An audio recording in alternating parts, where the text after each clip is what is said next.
Hi everyone, I'm joined today by my daughter, Sarah. Hi, this is Sarah.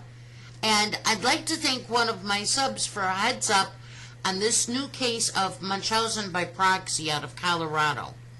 On Thursday, October 17th of this year, a Douglas County grand jury indicted Kelly Renee Turner, also known as Kelly Renee Gant, age 41, on 13 charges connected with the death of her daughter, Olivia, in August of 2017, as well as alleged child abuse of her other daughter.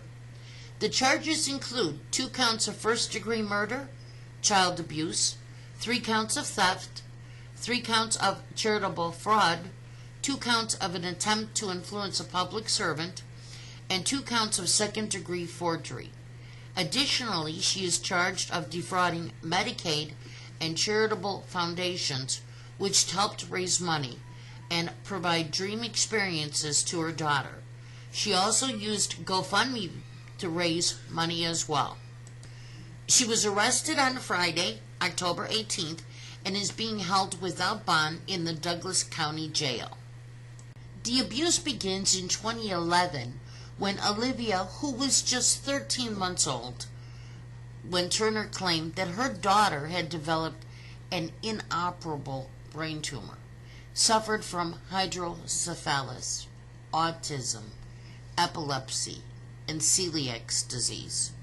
She also claimed that her daughter was terminally ill, being afflicted with neurogastrointestinal encephalopathy. I screwed it up, but there you go. I'm sorry.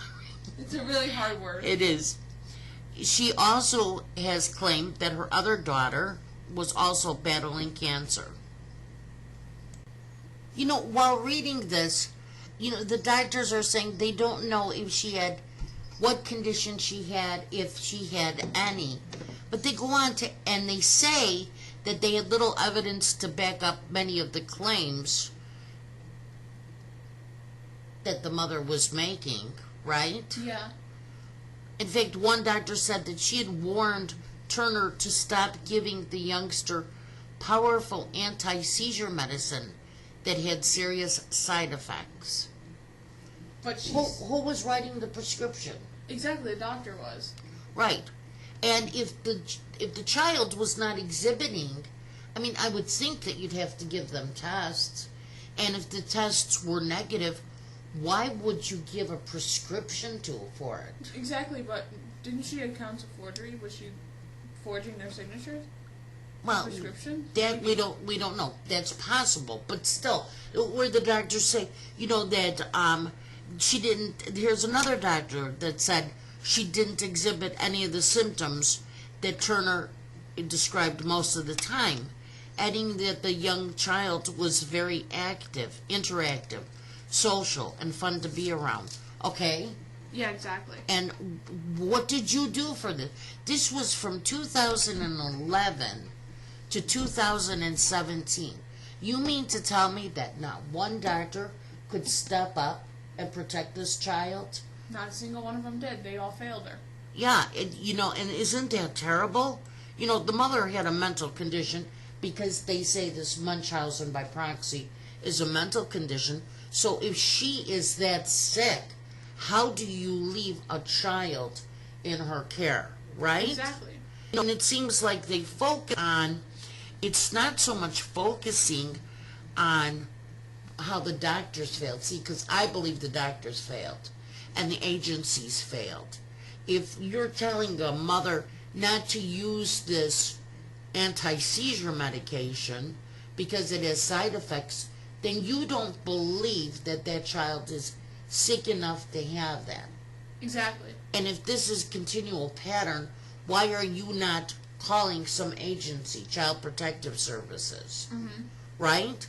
Yeah, and she scammed people online for money and stuff like that. It's crazy. Yeah, I guess she used to give regular updates on Olivia's condition, and she encouraged local TV stations to film her as a youngster completed a bucket list of things to do before dying. That's wild. It is. And that include becoming a can't talk today, honorary firefighter and putting out a blaze, as well as riding in a police car and becoming a superhero called Bad Girl. So all of these people were around. All of them. Okay? And, I understand when you have this disease, Munchausen by proxy, you go to different doctors until they tell you, right? Mm-hmm. They travel to different doctors, getting that diagnosis that they want. But you would think by now, in 2019, with all of this technology, I mean, when police, if I commit a crime in Texas and I flee to Illinois, or if I flee to Oregon, when they put me into a database, there says there's a warrant out for my arrest, right? Yes, there does. So if you suspect this, you can't prove it, but you suspect it, there should be a database that every medical profession has. And when you put that child's name in there, or the mother's name, or even better, social security numbers. Social security name numbers, this should come up. That she was treated at XYZ hospital this day for this, no findings. She was treated this day, ABC, no findings. And then they would see a pattern. They would be able to nip this in the bud. But for a child, she suffered for 6 years. Yeah, exactly. When she could have been perfectly healthy. Yeah, 6 years. Today. And now she's dead. And, like I said, I truly believe, yes, the mother was mentally ill, but it was up to the doctors. If the child came in with black and blue marks, they certainly would be calling CPS, exactly. Right? So why was no agency called in to monitor this or take care of this child? No, it's wild and it should not be allowed. Right. Now it also says that she had, what's the word? What's this say over here? My reading glasses. I wear reading glasses now. She denies killing her daughter and is accused of swindling Medicaid insurance system out of $538,000. Okay, there's a tip too. How is Medicaid paying for this if this child doesn't have? You would think that, I'm thinking about when you go to the hospital, my mind's all over the place with this, because if I go to the doctor, somebody who's really sick goes to the doctor, and you need something, or it might be elective, whatever it is, how many hoops do you have to jump through to get that approved, right? Through your insurance. And here you have Medicaid just approving all of this treatment. Yeah, it doesn't make sense. And these doctors just doing it, I don't know why, to appease the mother. Probably make money, too. True. I mean, that kid probably paid a lot of their paycheck. This is true. You gotta think about that.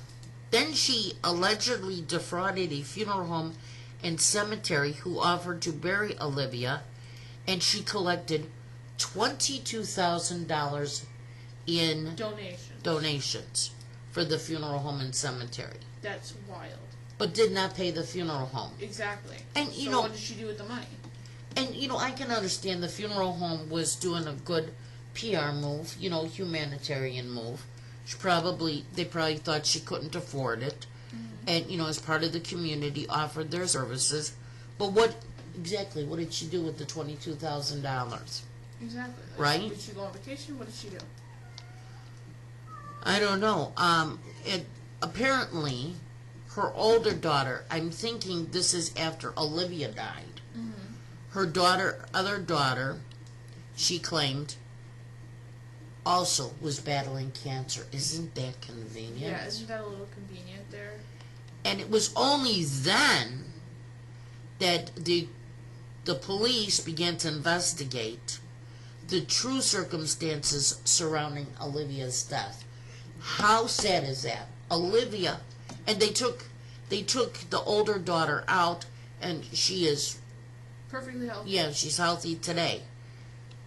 and she continues to thrive. But isn't that, and like I said, I'm sorry I'm all over the place, but this case really's got me up has me dusted up, because I'm thinking, we just talked about that young woman and her children who fell through the system, and had somebody taken those children away from her, they would have all been alive. They would have. And then you look at this, Sarah, I could almost cry. Me too. I could cry. And then you think of, like, how many kids fall through the system like that, Yes. Like, these are just the ones we know about. How many parents have done this, and they're just sitting in their houses right now, kind of looking at each other like, wow, now we're bored. Well, they want our entertainment. And, it's funny because they all are talking to the police and saying what they know afterwards. Exactly. And then you ask, how do you look at yourself in the mirror when you hear that this child died? But what's the most disturbing of it all was she provided no symptoms. Is that her mother? Yeah. Oh, I'm not surprised. No. We'll have to insert a photo here of the mother or in this video somehow, because I'm not surprised looking at the mother. I'm not surprised she wanted attention. Yeah. I'm looking at her right now, I'm like, no, she totally wanted attention. Yeah, I mean, she doesn't look like the most classy lady here. But you know what, Sarah, what's more disturbing to me than anything? What? Is that one of the doctors, Dr. Robert Kramer, was one of the physicians who had treated her at one time or another, okay? And there was an affidavit that he had told, he told police that Olivia was not terminal. And he was shocked when he heard that Turner withdrew all medical care and Olivia passed away. She killed her. Yes. And the reason why the little girl died, see, I'm going backwards here. Bear with me, everybody. The reason why Olivia died was her mother alleged that, she was already at the end, and she had given doctors, or had persuaded them to sign a do not resuscitate order for her daughter, and she had even included in that to halt Olivia's nourishment, which had been provided through an intravenous line,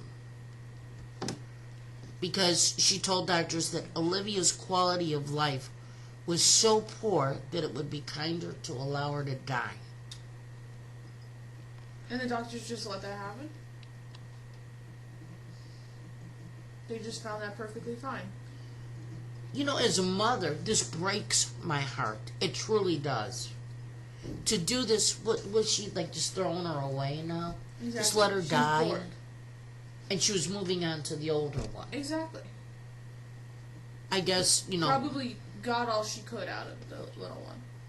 I guess Olivia's basket was all filled up, and so she was moving on to something else. Well, and also, the pity of, your daughter died, that kind of attention, too. Oh, yeah, and now, your youngest just died, and, oh, dear, look at this, now your older one has cancer. But still, like I said, we know that Munchausen by proxy is a very serious mental disorder.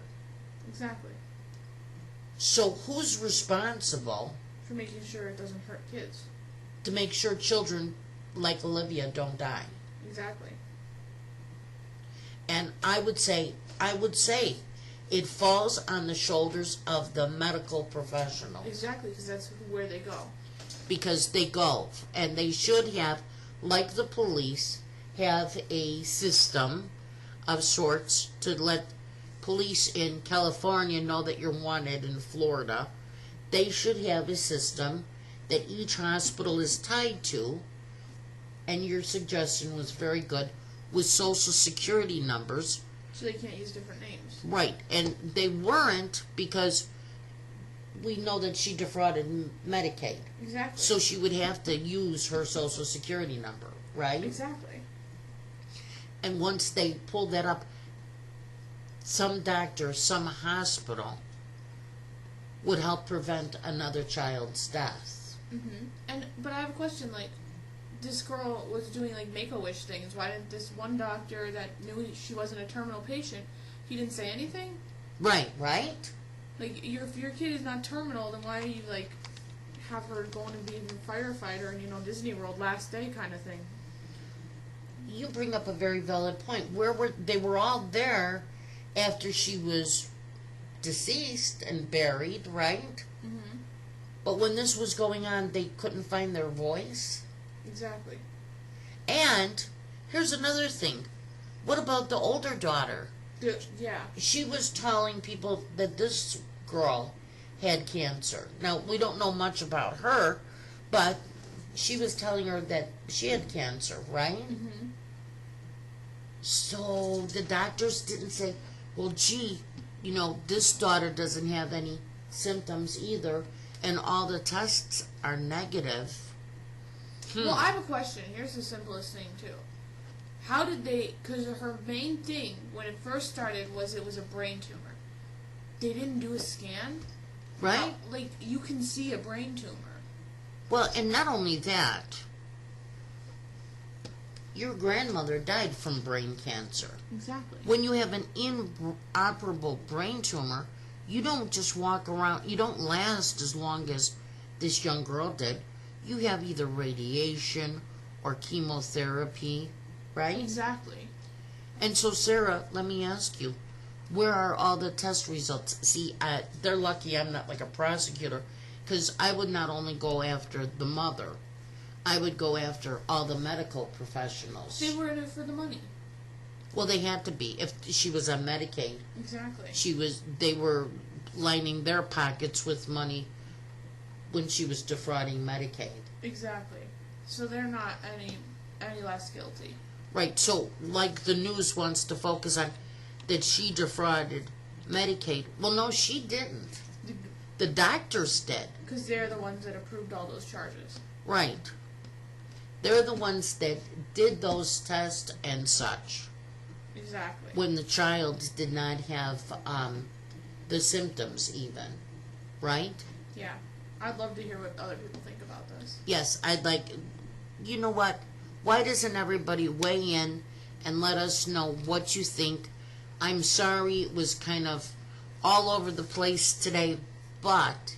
It's just an all over the place kind of case. It has... Like, you don't know where to lay the blame. Yeah, well... Because I lay the blame on the mother, but also the medical professionals. Where was her father? Or her grandparents. Any family of any kind.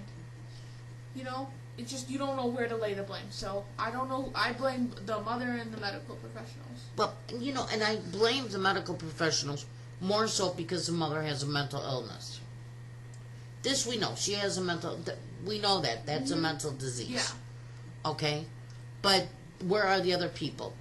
Her parents. Exactly. Let us know what you think. So, again, sorry that it was all over the place, but this story really has me dusted up because this Olivia, this poor sweet little baby, like all children, her life could have been spared had she not fallen through the cracks.